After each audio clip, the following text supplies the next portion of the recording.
Y el mensaje de hoy se basa sobre un dicho corto que todos conocemos, que es: eres lo que piensas. Todos hemos escuchado este dicho, se utiliza para diferentes situaciones, aún sobre diferente tipo de ideologías.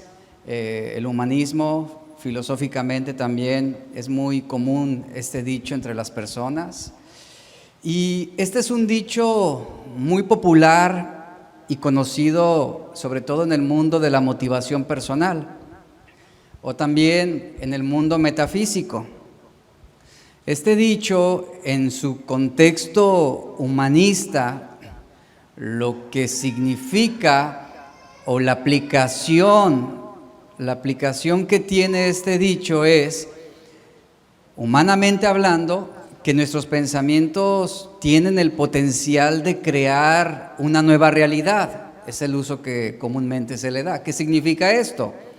Significa que, por ejemplo, algo que tú deseas, simplemente tú lo piensas, que lo vas a obtener y piensas positivamente en que lo lograrás, en que lo obtendrás, y lo que señala la respuesta humanista a esto es que lo vas a recibir.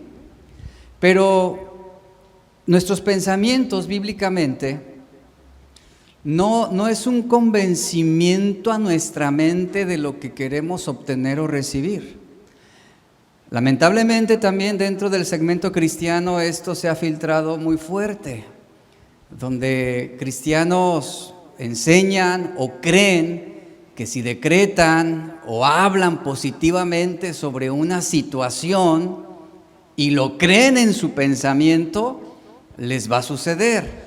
Como por ejemplo, yo debo pensar positivamente en que Dios me va a sanar, y Dios me va a sanar, y Dios me va a sanar. Pero mira, si Dios no quiere sanarte, aunque seas el más positivo de los positivos en tus pensamientos, no va a suceder. Entonces, entendamos que nuestros pensamientos tienen una función de parte de Dios, porque nuestros pensamientos, así como, nuestra mente, de donde surgen, es algo creado por Dios y puesto en el hombre para cumplir un propósito también. Entonces, el hecho de que una persona esté convencida en su mente y genere pensamientos positivos sobre algo, queriendo crear una nueva realidad, esto no es algo que la Biblia nos hable así. Este dicho, eres lo que piensas, aplicado bíblicamente, tiene cosas muy interesantes. Por ejemplo, lo mencioné ahorita, en ese contexto humanista, la gente que no conoce a Dios, ellos dicen, pues di lo que quieres. Háblale a tus pensamientos, algunos enseñan esto, háblale a tus pensamientos y ellos te van a mostrar el camino.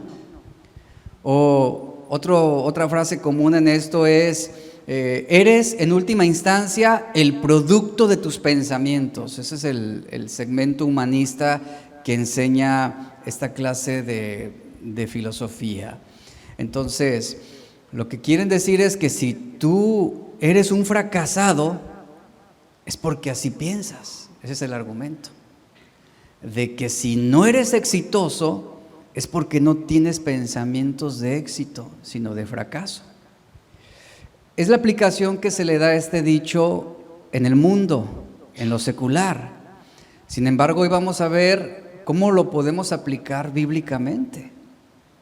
Miren, hablando sobre nuestra condición, todos trabajamos por una reputación, todos, sea buena o sea mala. Y es común que nos ocupemos de nuestras acciones, sin embargo, mis buenas obras no siempre reflejan lo que en realidad soy. ¿Y saben algo? Y tampoco mis palabras. Porque yo puedo decir algo que no corresponde a mi carácter o a lo que yo soy. Entonces, la mayoría de las veces nosotros definimos a las personas por lo que hacen o por lo que dicen, pero no por lo que piensan. Y hay algo importante aquí, que Dios sí nos define por lo que pensamos, porque Él conoce lo que hay dentro de nosotros. El salmista mismo lo decía: aún no está la palabra en mi boca y tú ya lo sabes todo, oh Señor. Entonces, hablando sobre esto, debemos entender que nuestros pensamientos son conocidos a Dios, son conocidos ante Dios. Y lamentablemente, por nuestra limitación humana, nosotros no podemos definir el cómo es una persona debido a sus pensamientos, porque no los conocemos, porque no los vemos, pero Dios sí. Ahora, ¿qué es un pensamiento? Piense esto un momento. ¿Qué es un pensamiento? Un pensamiento se define como la capacidad que tenemos de formar ideas, conceptos, argumentos, aún imágenes que se conciben en la mente. A esto llamamos imaginación. Un pensamiento recto va a conducir a la salvación. En cambio, un pensamiento pecaminoso a la condenación. Y nuestra manera de pensar, lo que sí nos dice la Biblia es, afectará, escuche lo que voy a decir, no creará una nueva realidad, sino afectará profundamente nuestra actitud y nuestro comportamiento. La Biblia dice y enseña que nuestros pensamientos no tienen la capacidad ni el poder de generar una realidad que nosotros quisiéramos obtener.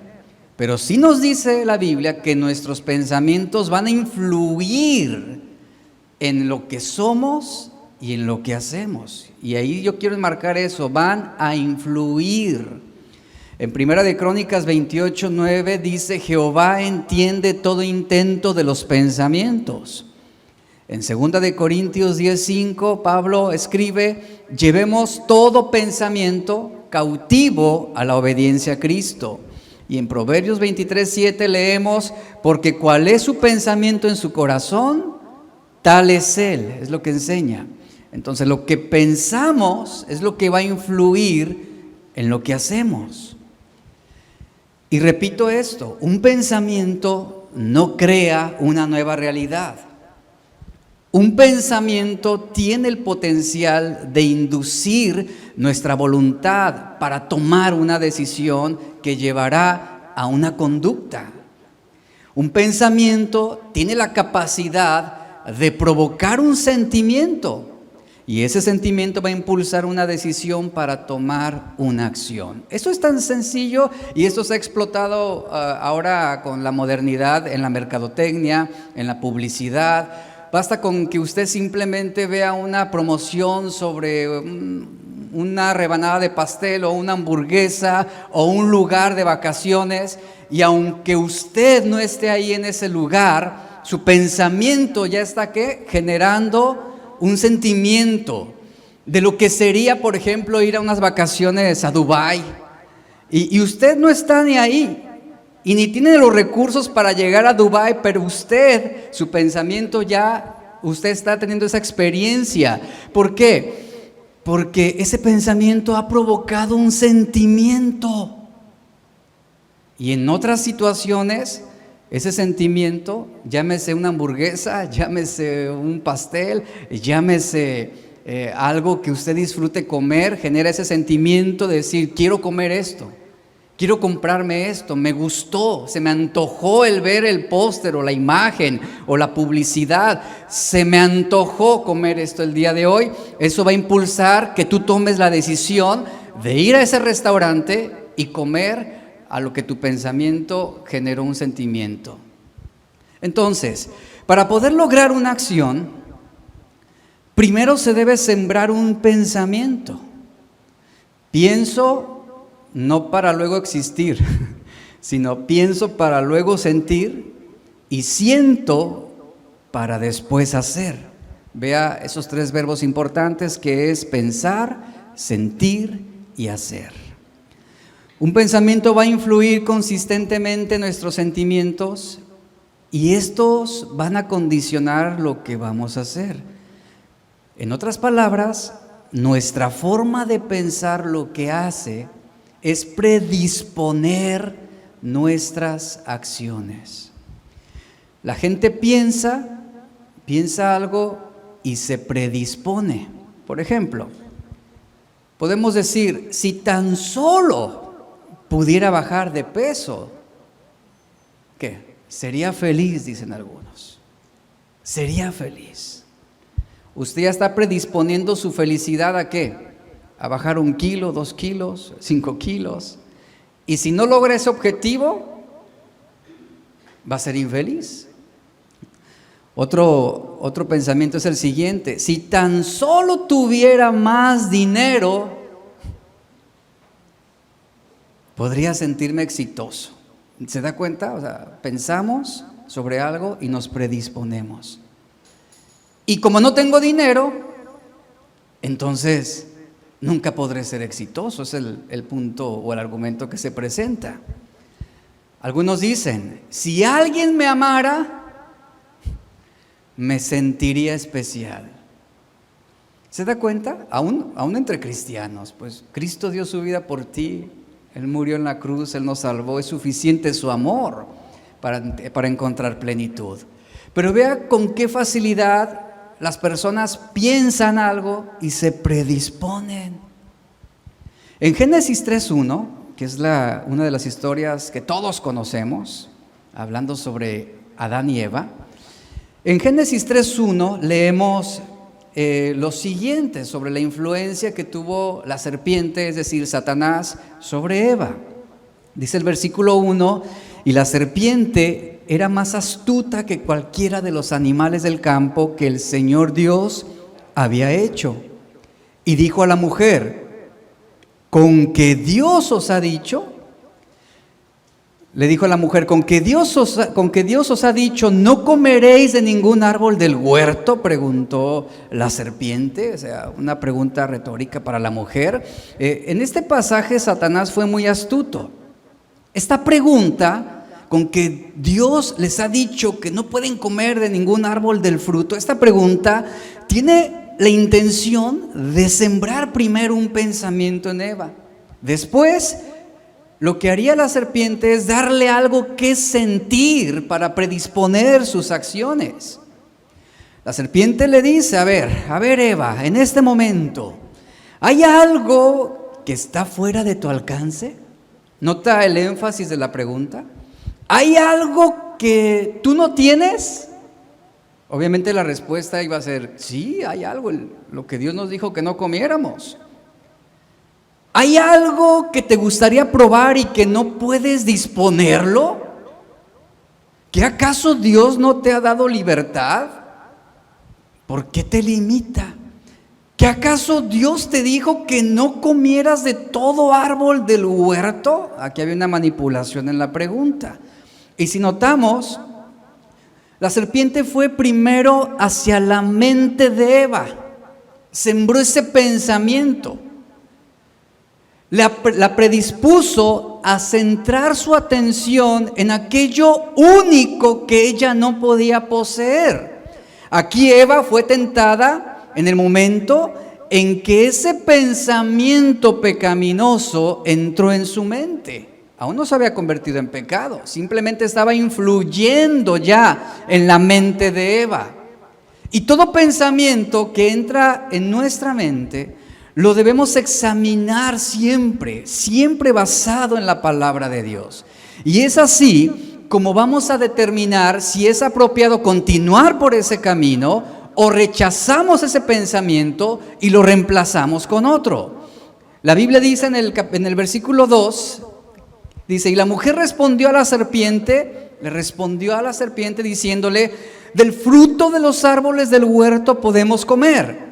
Y vea lo que dice el verso 3, pero del fruto del árbol que está en medio del huerto ha dicho Dios, no comeréis de él. Y luego añade algo que Dios no dijo, ni le tocaréis. Dios jamás dijo que no lo tocaran. Pero ya esto lo añadió la mujer, dice, para que no muramos.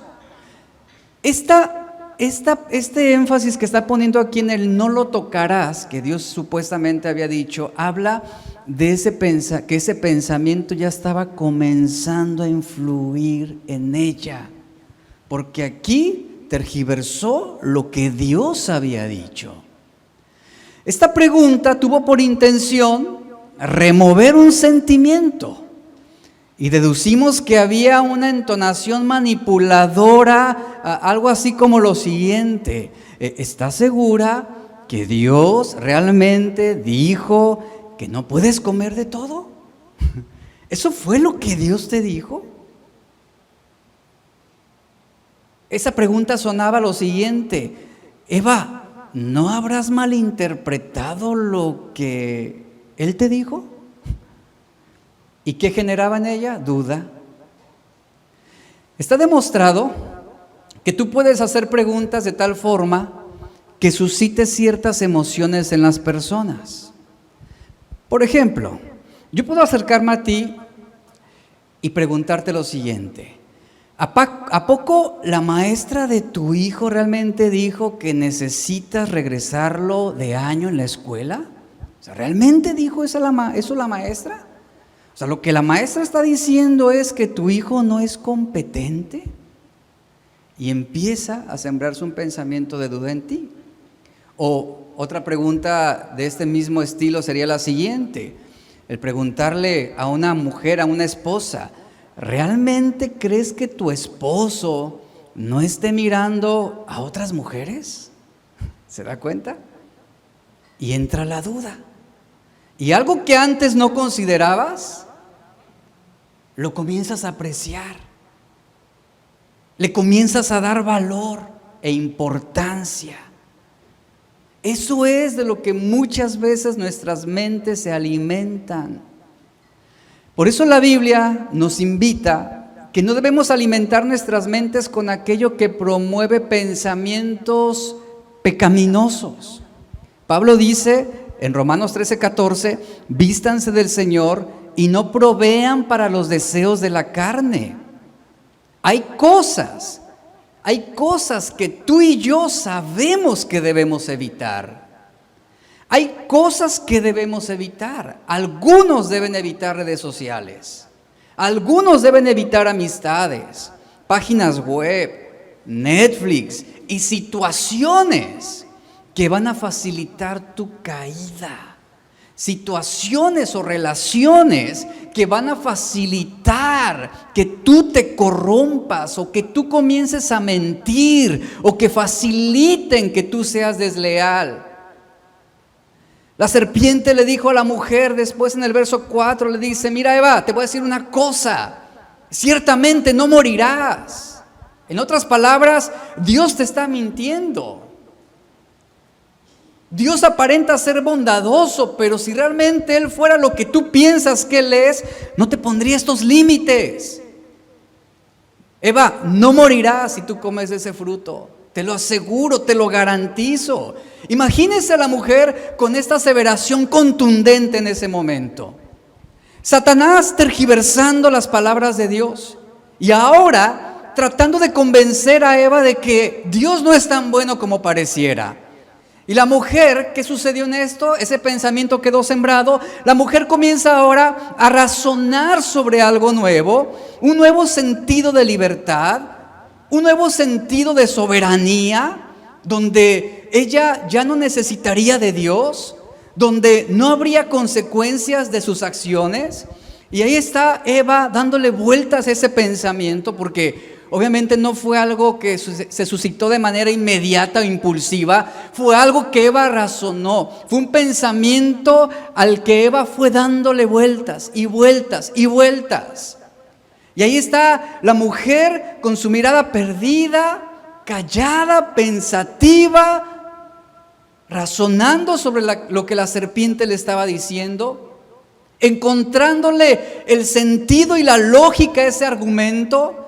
Y la serpiente, a la misma vez, sembrando esa pregunta persuasiva y ella dándole un poco de espacio a la mujer para que expanda sus pensamientos aún más y decirle: ¿qué estás pensando, Eva? ¿Cómo te sientes al respecto? ¿Cómo te sientes? ¿Cómo ves a Dios? Podría decirle, ¿no? ¿Cómo ves a Dios? ¿Tú crees que en verdad Dios es bueno? ¿Tú crees que en verdad Dios quiere lo mejor para ti? Ahí está persuadiéndola, orillándola a un punto en el que la mujer voluntariamente se viera decidida a hacer algo. Y ya en ese punto la mujer está sacando ya sus propias conclusiones.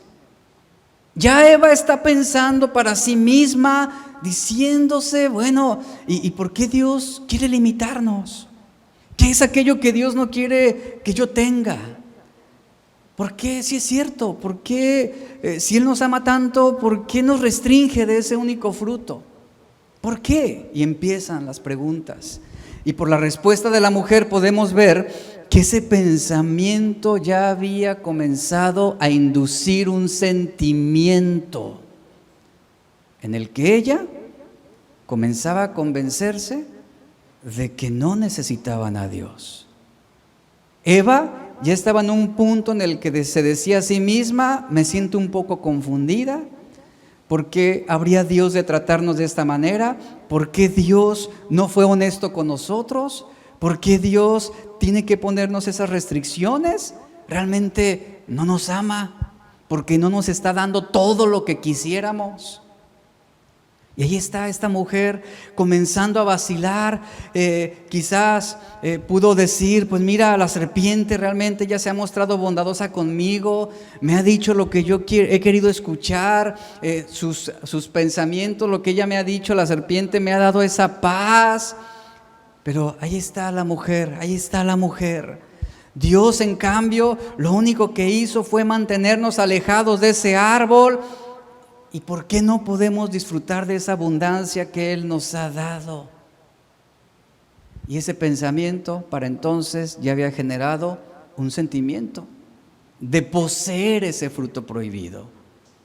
Y después de que el pensamiento genera un sentimiento, es muy fácil que venga la actitud, es muy fácil que se genere una acción. Un mal pensamiento, iglesia, se vence cuando es reemplazado por uno bueno. Y no lo hizo Eva así. Ella permitió que ese mal pensamiento comenzara a expandirse en todo su interior. Si Eva hubiera reemplazado ese mal pensamiento por uno bueno, ella podría haberse enfocado primero en la bondad de Dios y haber argumentado decididamente respondiendo a la serpiente o respondiéndose a sí misma, no es así como la serpiente está diciendo, no es así. Realmente Dios nos ama. Sin embargo, ella no lo hizo así. Ella no puso límites a ese pensamiento pecaminoso. Eva va directo a la prohibición y dice, es algo que yo sí quisiera tener, es algo que yo sí quisiera probar. Si Eva hubiera reemplazado ese mal pensamiento por uno bueno, ella le hubiera dicho a la serpiente, no, yo obedeceré a Dios. Él dijo que no podíamos comer de ese árbol, Él dijo, y yo lo voy a obedecer. Porque sé que Él me bendecirá, porque sé que Dios no se olvida de la promesa que me ha dado. Esa hubiera sido la actitud que yo hubiera podido tomar. Pero en cambio, lo que ya hizo Eva fue añadirle, tergiversar también la palabra de Dios al decir, Dios dijo que tampoco lo tocáramos. Ya hablando, presentando a Dios en un plano ya exagerado, ya ridículo, cuando no era cierto. Entonces, cuando Satanás ya escucha lo que Eva había tergiversado de la palabra de Dios, ahí está ya la estocada lista. Es ahí donde Satanás le asesta un golpe fulminante al decirle, Eva, ciertamente no vas a morir. Pero vea, primero él hace una pregunta y causa dudas acerca de la bondad de Dios. Y ahora le miente a la mujer diciéndole, ciertamente no vas a morir. Es Dios quien te está impidiendo tener ese conocimiento. Es Dios quien no quiere que sepas lo que Él sabe. Él quiere que tengas que depender de Él toda la vida. Y nunca serás independiente si no haces las cosas por ti misma. Y ahí está. Y todo esto generó en la mujer. Entonces la mujer es la primera que se comienza a preguntar, bueno, yo quiero comer de ese fruto. Yo quiero probarlo. No moriré, no moriré. Yo quiero dar ese paso. Es ahí cuando dice Génesis 3:6 que cuando la mujer vio que el árbol era bueno para comer, ¿se da cuenta? Ya un pensamiento había generado un sentimiento de deseo. La mujer vio que el árbol era bueno para comer y que era agradable a los ojos y que el árbol era deseable para alcanzar sabiduría. ¿Qué hizo? Viene la acción. Tomó de su fruto y comió. Y dio también a su marido que estaba con ella y él comió. Ese es un claro ejemplo de cómo un pensamiento no crea una nueva realidad, como lo dice la metafísica, pero sí influye en nuestro comportamiento. Sí va a influir en tus actitudes, sí va a influir en tus decisiones. Un pensamiento, un sentimiento y una acción en conjunto darán como resultado un comportamiento, una conducta. Eres lo que piensas. Esta es la historia de cómo la mente humana se dañó, Adán y Eva. Es la historia de cómo la mente humana se atrofió, un pensamiento sembrado y de una forma astuta que hizo vagar en la duda a Eva, y en ese momento en el Edén había solamente dos argumentos que se contraponían, que era lo que dice Dios y lo que dice Satanás. Pero a partir del pecado que entró por la desobediencia del hombre, a partir de ese momento, ahora es lo que Dios dice, lo que Satanás dice y lo que nuestra mente dice. Satanás logró permear la mente del hombre para separar nuestros pensamientos de Dios. No morirás, ese eslogan dio lugar para que la mujer razonara que la serpiente podía tener razón. Es así como ahora nuestra mente cuestiona todo lo referente a Dios. El hombre niega la existencia de Dios porque creen que no habrá consecuencias, porque piensan que no morirán. Es por eso que el hombre se le es muy fácil negar la existencia de Dios, pero cree en los horóscopos. Algo absurdo. Nuestra sociedad, por ejemplo, razona que el matrimonio entre hombre y mujer es ridículo, pero ven con buenos ojos que un hombre se case con una mujer inflable. Y la sociedad lo admira y los aplaude. Ahí está una mente atrofiada, una mente que se separó de los pensamientos de Dios, una mente que abandonó la voluntad de Dios. Dice Romanos 1:28, como ellos no quisieron tener en cuenta a Dios, Dios los entregó a una mente reprobada, dice la Reina Valera. Una mente reprobada, otra versión dice una mente depravada para hacer cosas que no deben. Y ya después el capítulo habla de toda serie de perversiones que los hombres cometieron. Esta palabra reprobada significa o se traduce como depravada, una mente que es rechazada por Dios, reprobada. Dios desaprueba enérgicamente esos pensamientos que inducen a una conducta perversa. Es lo que Pablo está diciendo.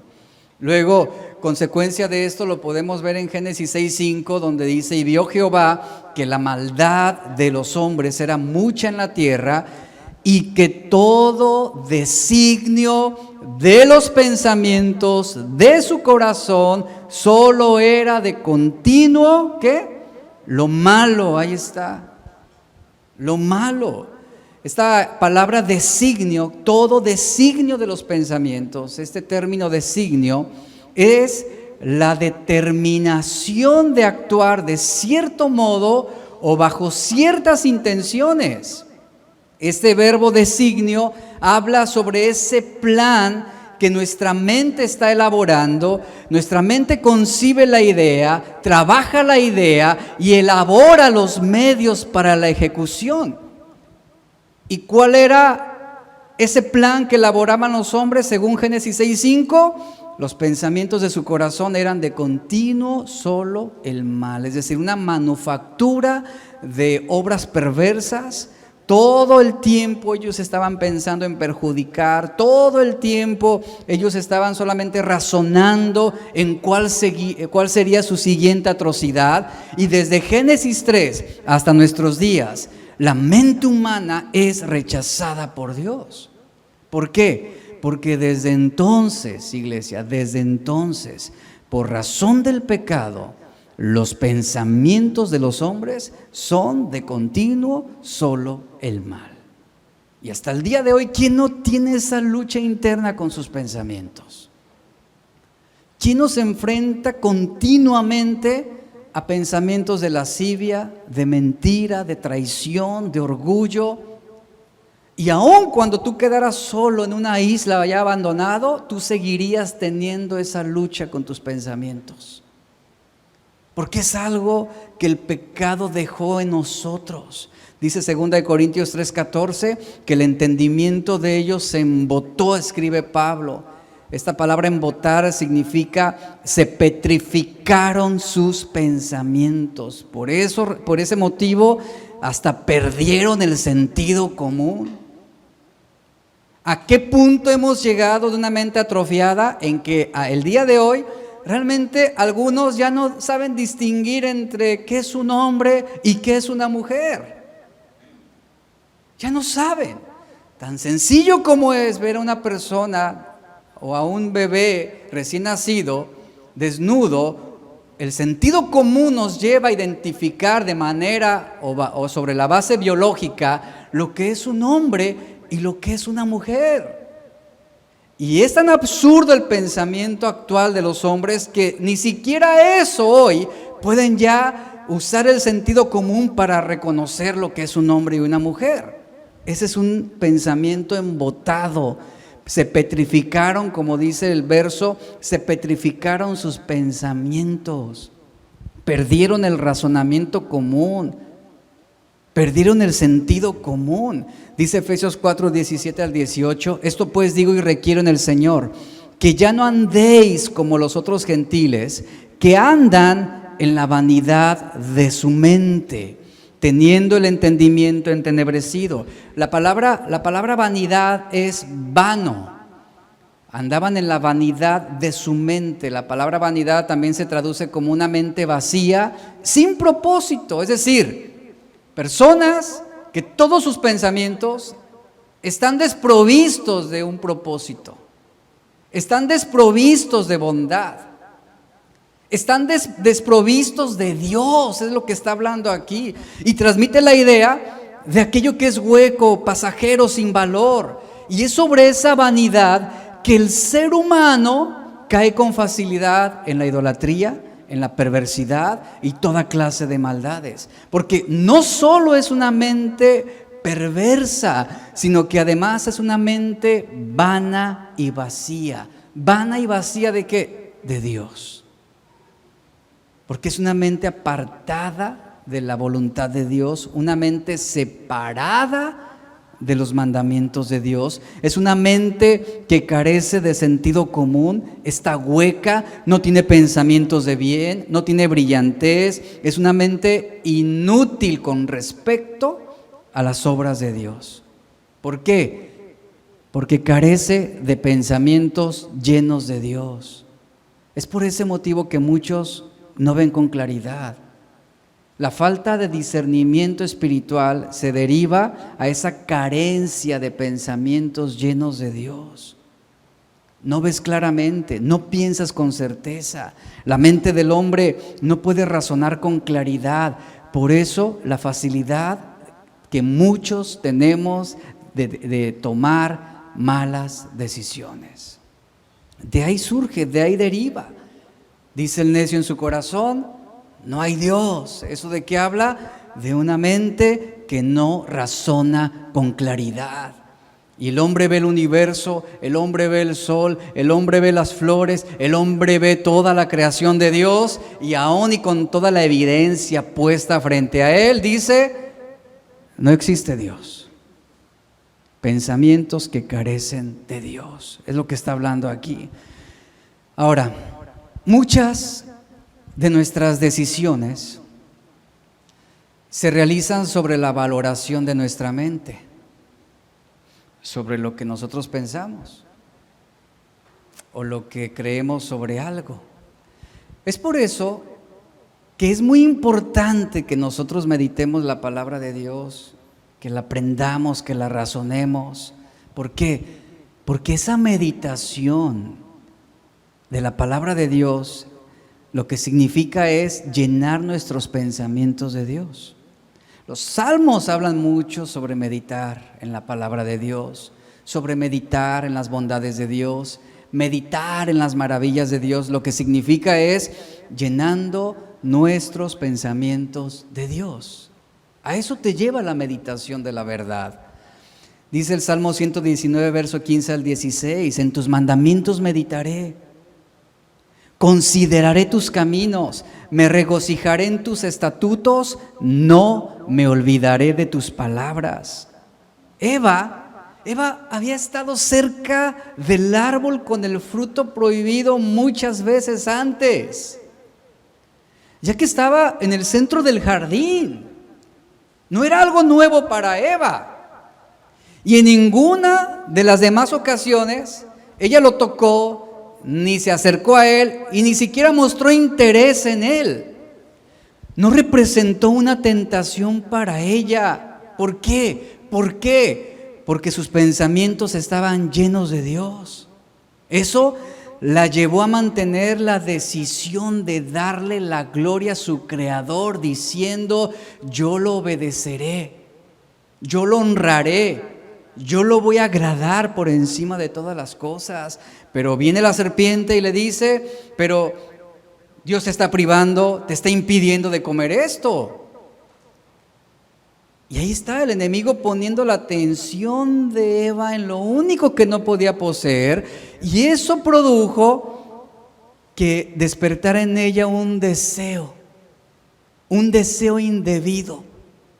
Ahora ella quería comerlo y su apetito fue despertado, no tanto porque esa fruta se viera mejor que el resto de las demás frutas que había en el huerto, no, sino que ella comenzó a prestar toda su atención a ese fruto. Y seguramente Eva razonó de la siguiente manera: bueno, vamos a ver ese fruto. Y comenzó a observarlo. Sus pensamientos la llevaron a sus pensamientos la llevaron a codiciarlo, a querer sentirlo, a querer saborearlo. Si Eva era repostera, decía: bueno, ya tengo pay de moras azules, tengo pay de durazno, tengo pay de nueces, tengo pay de manzana, todo eso lo tengo, pero ahora quiero un pay del fruto prohibido. Ahora quiero probarlo. Es seguramente lo que ella pudo haber pensado, no, ahora quiero eso. Vea cómo ese apetito que se despertó en ella fue el deseo de tomar lo que estaba prohibido. Y por primera vez en la vida de la historia del hombre, por primera vez, vemos aquí a Eva insatisfecha con lo que Dios les había dado. Insatisfecha. ¿Por qué? Porque ella comenzó a creer que se podría ser más feliz. Ella comenzó a creer que se podría tener más contentamiento. Ella comenzó a creer que se podría tener más libertad en el momento en que ella comiera de ese fruto prohibido. Y ese es el engaño que hasta el día de hoy ha arruinado la vida de millones de personas. Eclesiastés 12:14 nos dice que Dios traerá toda obra a juicio juntamente con toda cosa oculta, dice, sea buena o sea mala. Y en la derivación de este texto, cuando se refiere a toda cosa oculta, ¿qué cree que implica? También los pensamientos, porque es algo que hacemos en lo secreto, es algo en lo cual podemos fácilmente pecar sin estar expuestos públicamente. Lo que es secreto para los hombres, dice Salomón, Dios también lo va a juzgar, no solamente toda acción. No solamente toda palabra ociosa que salga de nuestra boca, sino también todo aquello que hayamos elaborado en lo secreto de nuestros pensamientos. Sea bueno o sea malo, Dios lo va a juzgar. Y aunque nosotros no podemos juzgar a una persona por sus palabras, por sus pensamientos, Dios sí lo hará, porque Él es un Dios omnisciente. Él conoce todo lo que hay dentro de nosotros. Él sabe lo que somos en realidad. No solamente sabe lo que hablamos ni lo que decimos, sino también lo que pensamos, y conoce a la perfección las intenciones que hay en nuestros corazones. Entonces, cuando comienzas tú a perder el control de tus pensamientos, a perder el control sobre lo que estás pensando, te estás convirtiendo en una persona vulnerable, alguien que ya está comenzando a desear, alguien que ya está comenzando a maquinar, a preparar, a forjar un plan para el cometido que tú tienes. Mira, cuando tú pierdes el control sobre lo que piensas, cuando tú pierdes el control sobre tus pensamientos, es muy fácil identificarlo. ¿De qué manera?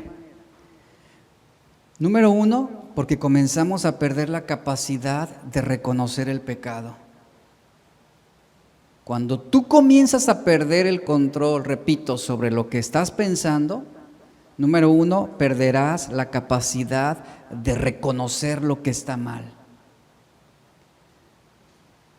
Número dos, te convertirás en una persona a la que resulta fácil evadir su responsabilidad.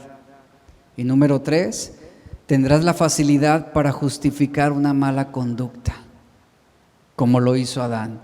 La mujer que me diste, Señor. Y cuando Eva fue cuestionada, ¿qué dijo Eva? Fue la serpiente, Señor. Ahí está. Ya no había control sobre lo que ellos pensaban. Y cuando el pecado se silencia en el pensamiento o en la mente, el resultado va a ser una espiral descendente hacia la normalización del pecado. ¿Qué es lo que estamos viendo el día de hoy? Una conciencia ya cauterizada y un pensamiento decadente causará un comportamiento en declive moral y espiritual. El resultado en la mente de Eva fue desastroso. Su declive fue el resultado de pensar muy poco o casi nada en la dirección correcta. Y aquí vemos claramente cómo el pensamiento puede ser meticuloso, inquisitivo, lógico y crítico, lo cual lo hace importante, ya que está trazando el camino que vamos a seguir. Y cuando un pensamiento y un sentimiento se relacionan entre sí, van a crear una determinación. Es así como fácilmente un hombre puede cometer adulterio. Un hombre primero piensa en desear a aquella mujer que no le corresponde. Después genera un sentimiento. ¿Cuál es ese sentimiento? Comienza a fantasear con ella. Comienza a imaginársela desnuda. Y cuando ese pensamiento y ese sentimiento lujurioso se relacionan, ¿qué van a provocar? Una acción, un comportamiento ilícito, una determinación inmoral. Y la mente, así como cualquier otra parte de nuestro cuerpo, fue algo que Dios creó. ¿Sabían eso? Dios creó nuestra mente. Y así como Dios creó el viento, Dios también creó nuestros pensamientos. Y nuestra mente, así como nuestros pensamientos, fueron creadas o creados con una función. ¿Sabías eso? Que tus pensamientos también fueron creados con un propósito y una función. ¿En qué sentido? La mente inicialmente fue creada por Dios para funcionar en el proceso de mantener esa unión y comunión con Dios. Cuando Adán y Eva desobedecieron, Los efectos generalizados del pecado, primeramente, incapacitaron su mente. Y por eso nuestros pensamientos no tienen un papel significativo en la búsqueda de Dios actualmente. El hombre razona, por ejemplo, en buscar a Dios y lo rechaza inmediatamente. ¿Por qué? Porque dice, no lo veo. El hombre dice, es que yo no siento a Dios. Lo razonan, obstaculizan. Esa es la mente atrofiada, ese es el pensamiento incapacitado para poder reconocer a Dios. Jesús dijo en Mateo 22:37, Él dijo, amarás al Señor tu Dios con todo tu corazón y con toda tu alma y con toda tu mente. Este versículo así lo dice, con toda tu mente. Algunos han interpretado esto como si esto significara lo siguiente: piensa bien y pensarás acertadamente, y ese acto de pensar es amar a Dios. Lo que significa es que si tú convences a tu mente de amar a Dios, tú vas a agradar a Dios. Pero esto va más allá de simplemente convencernos de que amamos a Dios. Esto va más allá de simplemente convencernos de que somos cristianos. Porque en las iglesias, alrededor de todo el mundo, hay iglesias que están atiborradas de gente que está convencida en su mente que aman a Dios, pero ni siquiera se han arrepentido de sus pecados, ni siquiera han recibido el perdón por sus pecados, ni siquiera sienten la necesidad de un Salvador que es Cristo. Y podemos convencer a nuestra mente y crear esa realidad en nuestra mente y decir, yo amo a Dios, yo agrado a Dios, yo honro a Dios, yo soy cristiano, yo iré al cielo. ¿Cuánta gente en su mente no está convencida de que va a ir al cielo? Pero les voy a decir una cosa, créame que en el cielo nos llevaremos una gran sorpresa, porque gente que esperábamos ver, no la veremos ahí. Y gente que no esperábamos ver, la encontraremos ahí. Porque la salvación no es algo que nosotros inducimos a través de nuestra mente. Es algo que surge del corazón, es ese nuevo nacimiento, es esa transformación espiritual. Y Jesús está diciendo, amarás al Señor tu Dios con toda tu mente. Amarás al Señor tu Dios con toda tu mente. ¿Qué significa esto? Significa que amar a Dios con la mente, lo que significa es que nuestro pensamiento debe estar totalmente concentrado en hacer todo lo posible, en enfocarse por sobre todas las cosas, en agradar a Dios. Eso es amar a Dios con toda nuestra mente. Que todos nuestros pensamientos están concentrados en Él, poniendo nuestra mente, nuestro pensamiento en las cosas de arriba y no en las de la tierra. Enfocarnos por sobre todas las cosas, como dice Filipenses 4:8, en todo lo que es verdadero, todo lo honesto, todo lo justo, todo lo puro, todo lo amable, todo lo que es de buen nombre. Dice Pablo, si hay virtud alguna, si algo digno de alabanza, en esto piensen. Aquí hay un hilo de pensamientos en Filipenses 4:8. La fuerza de la enseñanza se nota en la reiteración de la palabra todo, que se repite frente a cada una de las virtudes que se están enunciando. Todo lo verdadero. Por contraste, lo que está diciendo, amar a Dios de una forma verdadera, es decir, fuera de lo falso, fuera de lo real. Amar a Dios de manera honorable, fuera de una devoción vulgar. Amar a Dios de una manera justa, es decir, esto es contrario a una adoración incorrecta. Amar a Dios de una manera pura. Eso se refiere al campo de las motivaciones que tenemos para con Dios. Y aunque a veces se usa en relación con pureza sexual, aquí se está refiriendo precisamente esa pureza a las motivaciones de nuestro corazón en cuanto a nuestro acercamiento a Dios. ¿Por qué tú has tomado la decisión de acercarte a Dios? Luego también Pablo usa la palabra amable, amar a Dios en todo lo amable. ¿Qué significa esto? Con toda buena actitud, bajo cualquier situación.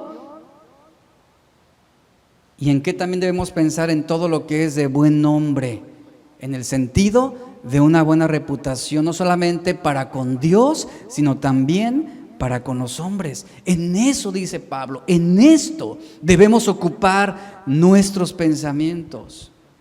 En otras palabras, debemos proveerle a nuestra mente el material apropiado sobre el cual ella va a encaminarse. Los buenos pensamientos afectarán tanto la conducta como las acciones y también afectan el carácter natural de una persona. Es como una computadora. Una computadora solo va a producir los datos que ha recibido. No los va a crear de la nada. Simplemente va a recibir o va a transmitir lo que ha recibido. En Tito 1:15 nos dice que para los incrédulos nada es puro, dice, nada es puro. Dice, pues hasta su mente y su conciencia están corrompidas. Por eso, al escribir a los Corintios, también Pablo les recuerda lo siguiente en 1 Corintios 2:16, que nosotros tenemos la mente ¿de quién? De Cristo. Y tener la mente de Cristo, ¿qué significa? Eres lo que piensas. Si tú eres de Cristo, tendrás la mente de Cristo, tendrás los pensamientos de Cristo, tendrás los deseos de Cristo. Y tener la mente de Cristo es pensar, sentir y vivir de una manera en que todo lo que pienso, todo lo que soy y todo lo que hago sea en total y absoluta conformidad a su perfecta voluntad. Eso significa, cuando nacimos de nuevo, cuando hubo una transformación inducida por el Espíritu Santo, no por nuestra mente, sino por el Espíritu Santo, experimentamos más que una nueva vida. También se nos ha proporcionado todo lo que necesitamos para ser más semejantes a Él y alcanzar todo lo que Él ha previsto para nosotros. Por eso, iglesia, la manera como pensamos es de vital importancia. Al tener la mente de Cristo, tú vas a andar como Él anduvo. Tú vas a vivir como Él vivió. Tú vas a responder ante situaciones difíciles de la manera como Él respondió. Porque cuando hemos nacido de nuevo y recibimos el Espíritu Santo, ahora tú y yo tenemos la capacidad de pensar como Él lo hizo y de ver cada situación desde la perspectiva de Dios. Eso es tener la mente de Cristo. ¿Y esto qué implica? Esto implica una responsabilidad sobre nuestros pensamientos. Hablando sobre la vida cotidiana, se nos enseña a tomar responsabilidades, por ejemplo, si vas a manejar un vehículo, tú tienes que ser responsable, tú tienes que respetar leyes de tránsito, tú tienes que respetar los semáforos, tú tienes que respetar señalamientos, uno adquiere responsabilidad. De lo contrario, si tú eres irresponsable, tú puedes producir un accidente y te pueden quitar tu licencia. ¿Por qué? Porque no estás calificado para poder manejar con responsabilidad un vehículo. Y déjenme decirle lo siguiente, también debemos adquirir responsabilidad sobre nuestros pensamientos, que es a lo que menos le hacemos caso, que son de las cosas que menos nos importan porque nos convencemos de que no perjudican a nadie, de que no pasa nada. Mientras no salga de mi boca, se van a contener ahí. Pero de eso también tenemos que ser responsables. ¿Por qué? Porque esa responsabilidad sobre lo que estamos pensando implica reemplazar con la verdad de Dios los viejos pensamientos que no están de acuerdo con su palabra, que no están de acuerdo con su voluntad. A lo mejor tú nunca le deseas el mal a alguien hablándolo o diciéndolo, pero sí lo deseas en tu pensamiento. A lo mejor tú nunca serás capaz de cometer adulterio en el acto físico, pero sí tienes la facilidad de hacerlo en tu pensamiento. Y de esto habló Jesús. Cualquier hombre que codicia a una mujer en su corazón está adulterando con ella. Necesitamos adquirir esa responsabilidad sobre lo que estamos pensando y llevar todo pensamiento cautivo, es lo que está diciendo Pablo, cautivo, sometido a la obediencia a Cristo. Eso fue lo que debió hacer Eva en el Edén. Llevar ese pensamiento cautivo a la obediencia a Dios. Y no lo hizo así. No reemplazó ese pensamiento malo por uno bueno, lleno de la verdad de Dios. Y para poder vencer esos malos pensamientos y para poder ser responsables sobre lo que estamos permitiendo en nuestra mente, tenemos que reemplazarlos con la verdad de Dios. Reemplazarlos con la verdad de Dios. Desechar todo aquello que no está de acuerdo con lo que Dios dice. Y sabes, esto es algo que tú tienes que practicar todos los días. Tú tienes que practicar la responsabilidad sobre tus pensamientos, a veces hasta en situaciones que ni hubieras considerado. Tú vas al cine, comienzas a ver una película y en el momento en que tú comienzas a ver situaciones indecentes o situaciones donde están insinuando ya una relación homosexual o etcétera, si tú te quedas en esa sala, tú estás permitiendo que tu mente esté siendo contaminada. Y así como Eva, ahí está ese pensamiento sembrándose en tu mente. Y al rato vas a generar un sentimiento y vas a decir, pues ¿qué tiene de malo? Así son ellos, así se aman, Dios los ama por igual. ¿Te das cuenta?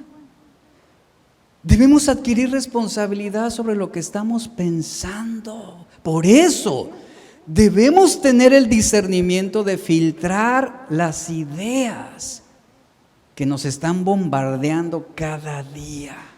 Ideas que vienen de la música muchas veces, ideas que vienen de series, ideas que vienen de películas, ideas que vienen de conversaciones, de amistades, de relaciones. Debes aprender a hacer lo que Eva no pudo hacer, decir, no, he decidido obedecer a Dios. He decidido honrar a Dios. Tenemos que aprender a comparar nuestras actitudes, nuestras convicciones, nuestros pensamientos con las enseñanzas bíblicas. Porque si un pensamiento que tú tienes no coincide con la voluntad de Dios, ¿qué tienes que hacer? Tienes que rechazarlo abruptamente. Porque si no lo haces, ese pensamiento comenzará a llenar tu mente de mentiras, de falacias, de engaños, de supersticiones, de idolatría, de inmoralidades. Debemos entender esto. Es Dios quien ya nos ha facultado para pensar correctamente. Cuando tú naciste de nuevo, si tú realmente has tenido esa experiencia del nuevo nacimiento, tú tienes la facultad para pensar correctamente. Y tu responsabilidad espiritual te lleva a cultivar la mente de Cristo en todas las cosas. Tener la mente de Cristo, ¿qué es? Repito, es pensar en la dirección correcta y con el sentido correcto. Tener la mente de Cristo implica que ahora nuestro modo de pensar está impregnado de pensamientos verdaderos, honestos, justos, amables y de buen nombre. Y en eso ocupamos nuestra mente. En eso ocupamos nuestra mente. El apóstol Pablo dijo, Romanos 8, 5 al 6, porque los que son de la carne piensan en las cosas de la carne, pero los que son del Espíritu en las cosas del Espíritu. Porque el ocuparse de la carne es muerte, pero el ocuparse del Espíritu es vida y paz. Es vida y paz. Entonces la Biblia define por pensamientos todos los actos internos de la mente del hombre, sea cual sea su facultad. Todos los razonamientos, todas las consultas, todas las opiniones, todos los propósitos, las resoluciones, las intenciones, los objetivos, los deseos, Todo esto de la mente surge y en su mayoría son pensamientos en oposición a la palabra de Dios. ¿Y qué tienes que hacer con un pensamiento que es opuesto a la palabra de Dios? ¿Qué tienes que hacer? Rechazarlo. Tienes que reemplazar un pensamiento inmoral con un pensamiento bíblico. Esa es la respuesta para poder ser responsables de lo que estamos pensando. Uno de los reproches del Señor al pueblo en los tiempos de Jeremías fue lo siguiente. En Jeremías 4:14 el Señor les dijo: laven su corazón de maldad, refiriéndose a Jerusalén y a Judá. Lava tu corazón de maldad para que seas salva. Y vea lo que dice en el verso 14: ¿hasta cuándo permitirás en medio de ti los pensamientos de iniquidad? ¿Hasta cuándo, iglesia? ¿Hasta cuándo permitirás esos pensamientos de inmoralidad? ¿Hasta cuándo permitirás esos pensamientos de idolatría? ¿Hasta cuándo permitirás esos pensamientos de mentira? ¿Hasta cuándo? Ahí está el reproche del Señor.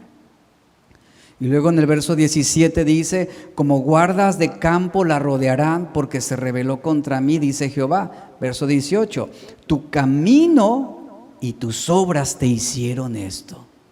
Esta es tu maldad, por lo cual la amargura penetrará hasta tu corazón.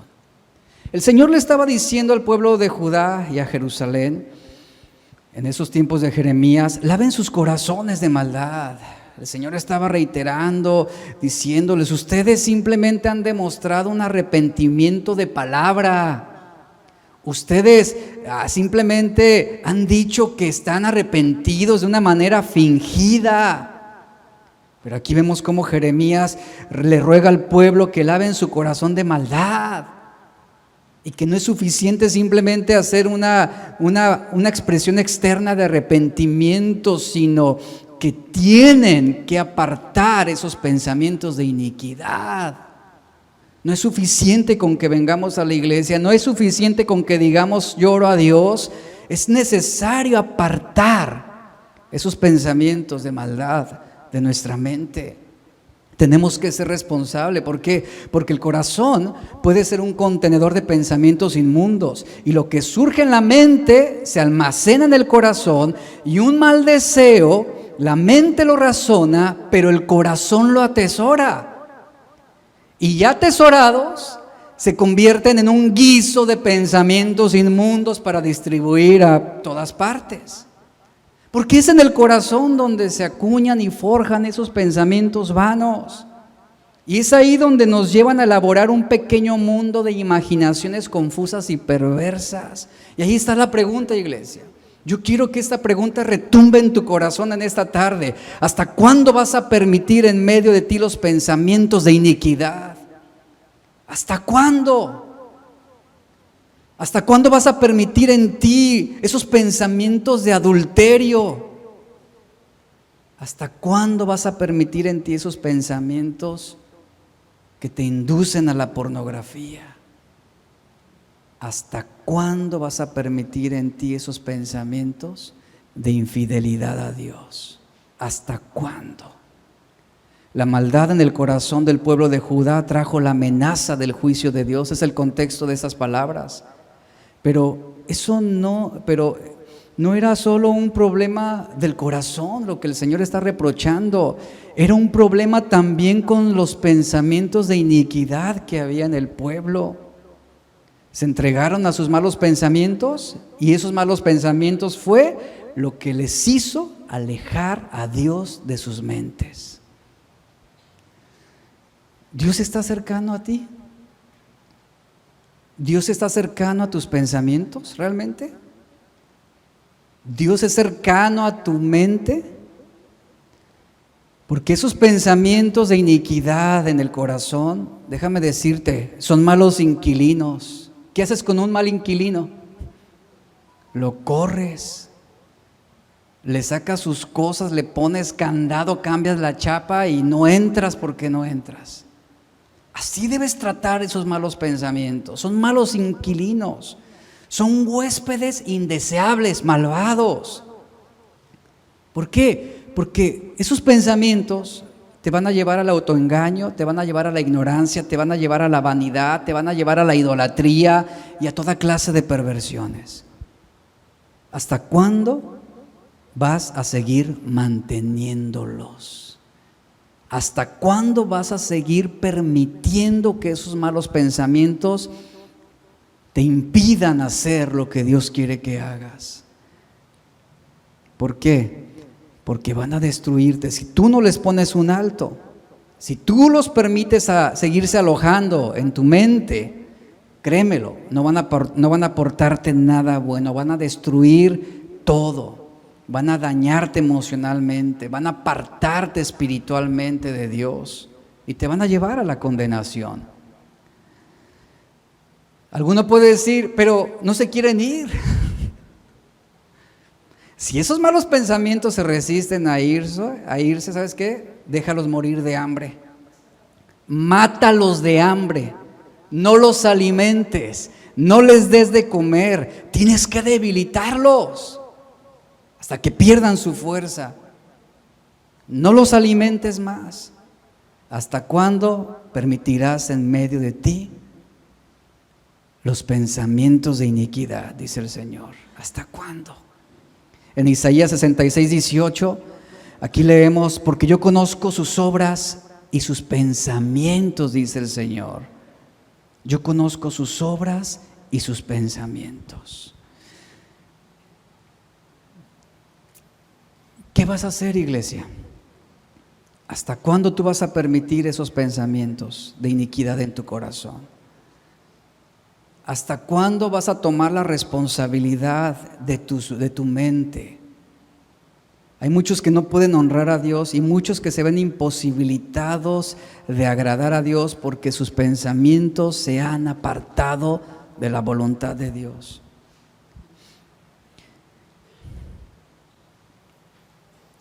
Nunca sucede un pensamiento sin estimular alguna emoción. Nunca. Si están ahí es porque los has mantenido. ¿Y en cuántas charlas de nuestra mente, en cuántas charlas de la mente nos hemos envuelto y hemos aprobado? Y a veces son charlas en nuestra mente que tenemos que son reprobables para Dios. Imaginaciones que lo que hacen es corrompernos aún más. Tú y yo tenemos esa capacidad y esa potestad para razonar y deliberar qué es lo mejor, de acuerdo a la voluntad de Dios.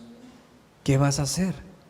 La mente tiene la capacidad para pensar, meditar, reflexionar, deliberar, consultar, razonar. Nuestra mente puede entretenerse con muchas cosas, aún puede tomar la verdad de Dios como una manera de entretenimiento.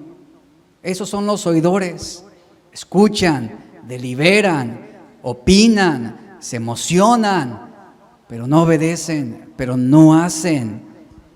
Y dice Romanos 12:2, no se conformen a este siglo, sino transfórmense por medio de la renovación de su entendimiento para que comprueben cuál es la buena voluntad de Dios, que es agradable y perfecta. Antes de este verso, Pablo hace un llamado: presenten sus cuerpos en sacrificio vivo, santo y agradable a Dios. Ese es nuestro culto racional. Pero después hace el llamado: pero sean transformados por medio de la renovación de su mente. Y un elemento importante de autosacrificio que está mostrando Pablo aquí es nuestra mente. Tú también debes ofrecer en sacrificio vivo no solo tu cuerpo, tu mente, tus pensamientos. Eso es la renovación de la mente. Nuestra naturaleza carnal está entrelazada con malos pensamientos, y quien está en Cristo va a experimentar una verdadera transformación en que ahora su nueva naturaleza, porque nuestra nueva naturaleza espiritual se va a expresar con una mente en santidad. La palabra conforméis que leemos aquí habla de un patrón de imitación, de enmascarar, montar una actuación, siguiendo un mismo esquema prescrito. De eso habla la palabra conformar. lo que sugiere es una conformación, que hay facilidad de conformarnos a los esquemas de este mundo también en cuanto a nuestra manera de pensar. Y el cristiano debe adquirir una nueva manera de pensar ahora en conformidad a la mente de Cristo. Esto es a lo que Pablo le llama transformaos por medio de la renovación de nuestro entendimiento. Y esta palabra transformaos es la palabra griega metamorfo, que significa metamorfosis. Y metamorfosis describe la mudanza de formas que experimentan, por ejemplo, los insectos, algunos otros animales, para llegar a la madurez. Y el ejemplo más notable de esto es la transformación de la mariposa, la cual pasa de ser un animal poco atractivo a ser otro que se admira en todo el mundo por sus colores y por su belleza. Vea, la variación cambia por completo su estilo de vida y su apariencia. A esa metamorfosis debe llegar también nuestra mente. Y esta transformación se realiza por medio de la renovación de nuestra mente. Ahora tú y yo adquirimos una nueva forma de juzgar y ver las cosas. La mentalidad del hombre natural no puede producir el estilo de vida que agrada a Dios. Es el Espíritu Santo quien produce una nueva manera de pensar, una manera en que ahora somos motivados a vivir de una manera diferente. Solo así podemos reconocer la voluntad de Dios, que es buena, que es agradable, que es perfecta, y practicar y obedecerlo a Él. Entonces, lo que alimenta tu mente, lo que esté alimentando tu mente en este momento, es lo que va a desarrollar tu mentalidad. Una persona no podrá cambiar su conducta sin cambiar su mentalidad. Y la única manera para cambiar tu pensamiento predeterminado y automático es llenar tu mente consciente con la información que provee la verdad de Dios. Y conforme tú vayas llenando tu mente con la palabra de Dios, el Espíritu Santo va a convertir esa información con que estás alimentando tu mente, la va a convertir en revelación, en convicción, porque Él produce en nosotros tanto el querer como el hacer. Esa información el Espíritu Santo la va a usar para guiar tus pensamientos hacia la verdad, para humillarte, para convencerte también de pecado. Utilizará esa información en tu mente para redarguirte. Eso se convierte en nuestra nueva mentalidad según Cristo. Y en la medida que tú realmente llenes tu mente con la verdad de Dios, va a cambiar tu mentalidad y tu vida va a experimentar una metamorfosis. ¿Y sabes qué va a suceder? Que nuestra mente será restaurada a su estado inicial del pecado. Antes del pecado, perdón. Nuestra mente será restaurada a su estado inicial antes del pecado, cuando los pensamientos del hombre estaban llenos de Dios. Esto es adquirir una mentalidad bíblica donde ahora somos capaces de comprobar cuál es la voluntad de Dios, que es buena y agradable. Esto es llegar a un punto en nuestra vida de docilidad en el que ya tus pensamientos no se resisten a Dios. Y este cambio en la mente no se logra pensando positivamente, reitero eso.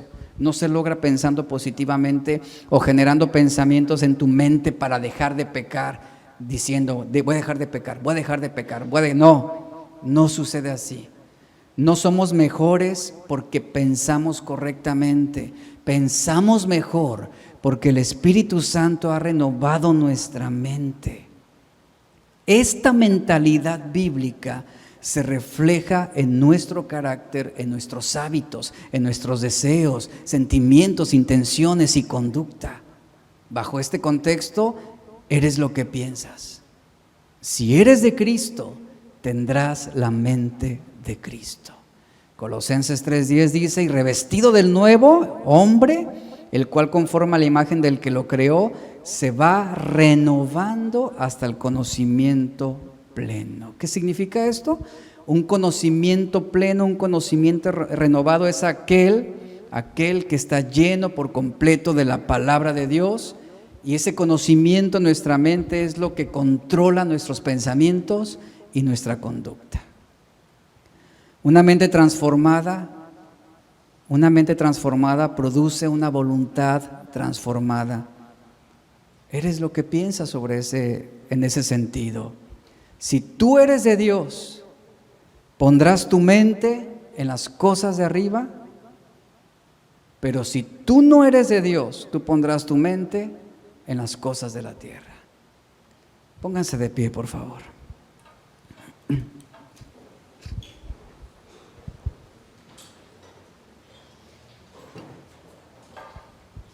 Vamos a orar. Padre, te damos gracias.